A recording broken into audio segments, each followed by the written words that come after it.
Good morning students, how are you. तो बच्चों आज हम स्टडी स्टार्ट करते हैं अपनी करना। आज बच्चों डेट है 15 मई 2020 और क्लास 4th के बच्चों के लिए है। आज हम बच्चों अपना चैप्टर 2 स्टार्ट करते हैं। तो 4th क्लास के सारे बच्चे अपनी अपनी हिंदी फर्स्ट की बुक ओपन कर लें और चैप्टर 2 निकाल लें, जिसका नाम है सोनिया का संकोच। तो बच्चों, और जिन बच्चों ने बुक परचेज नहीं करी है बच्चों, वो भी अपनी अपनी बुक जल्दी से अपने पेरेंट्स से बोलें कि परचेज करें, जिससे कि आपकी स्टडी रेगुलर हो सके।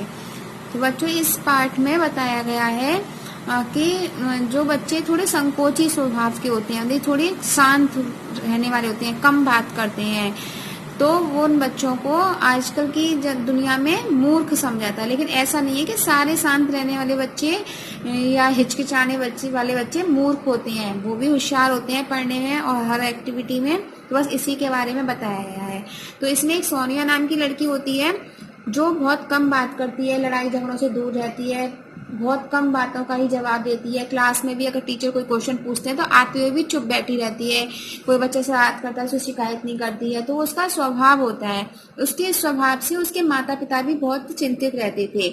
उसके पिता वैसे बहुत बड़े अधिकारी थे, एक दफ्तर में भी उनका बहुत दबदबा था, लेकिन सोनिया के स्वभाव को लेकर चिंतित रहते थे। फिर सोचते थे शायद उसका ये पैतृक गुण है, क्योंकि वो भी शुरुआत में बहुत संकोची स्वभाव के थे और लेकिन बाद में वह खूब बात करने लगे थे, उनका स्वभाव ठीक हो गया था। एक दिन उसकी माँ को उसकी सहेली की एक माँ मिलती है। वो कहती है कि आपकी लड़की तो बहुत संकोची है, कम बात करती है, ऐसी स्वभाव वाले बच्चों का आजकल की दुनिया में कोई काम नहीं है। आजकल चुप रहने वाले बच्चों को कोई चैन से रहने भी नहीं रहता है, इसलिए उसको किसी डॉक्टर को दिखाओ आप। तो इस बात पे उसकी माँ उनको जवाब देती है, नहीं नहीं, ऐसी कोई बात नहीं है, सभी बच्चों का अपना अपना एक स्वभाव होता है, वो भी बाद में ठीक हो जाएगी, आगे चलकर तेज हो जाएगी। अब बच्चों आगे चलती हैं, हम इसमें पेज पलटिए सारे बच्चे। तो फिर उसको सोनिया को उसकी काजल की माँ ऐसे कहकर उसकी माँ उसको टाल देती है। सोनिया अपनी क्लास में बोलने में जितनी संकोची थी, उतनी ही पढ़ाई लिखाई में बहुत होशियार थी और उसके घर वालों के साथ साथ अध्यापक को भी यह बात पता थी कि पढ़ने में बहुत होशियार है। लेकिन कुछ लड़कियां उससे पढ़ने में कम ध्यान देती थी, उससे दूसरी बातों में अधिक ध्यान रहता था उनका।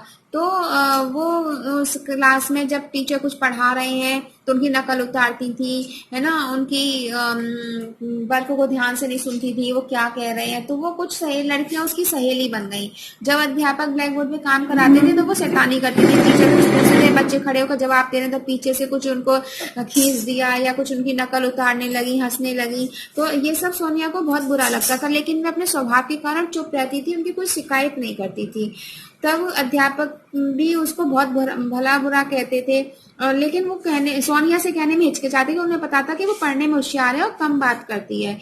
तो एक दिन सोनिया की माँ को उसकी 2 सहेलियां बाजार में मिली। उन्होंने सोनिया को के बारे में उनकी बुराई करी उसकी माँ से कि आंटी, आपकी लड़की तो पढ़ने में बहुत डरती है, किसी बात का जवाब भी नहीं देती है और चुपचाप बैठी रहती है, और उसके मार्क्स भी टेस्ट में बहुत कम आए हैं।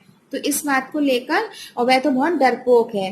सोनिया की माँ ने ये उसकी सहेलियों ने जो बात बताई उसके पिता को बताई, लेकिन सोनिया ने उस समय वहां पर बैठी हुई थी, लेकिन उसने कोई प्रतिवाद नहीं, कोई भी जवाब नहीं दिया कि नहीं मेरी सहेलियां झूठ कह रही थी, ऐसी कोई बात नहीं, क्योंकि उसका स्वभाव था कुछ संकोच रहने का, चुप रहने का।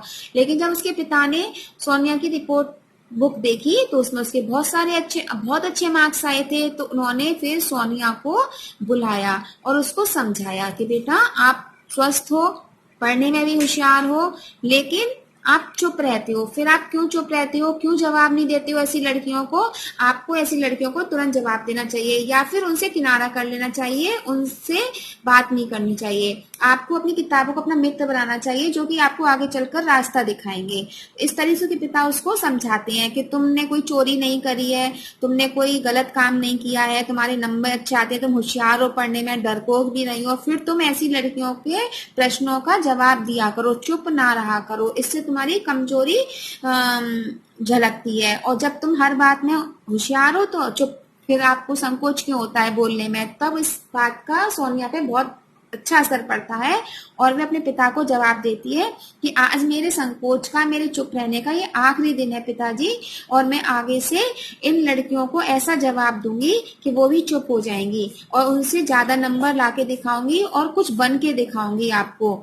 इस बात से उसके पिता और माता को बहुत खुशी होती है और उसके चेहरे पे एक आत्मविश्वास दिखाई देता है, जिससे कि बहुत खुश होते हैं और सोनिया को शाबाशी देते हैं। तो बच्चों, ये एक सोनिया नाम की लड़की की कहानी थी। तो आपको भी फालतू की बात नहीं करनी है।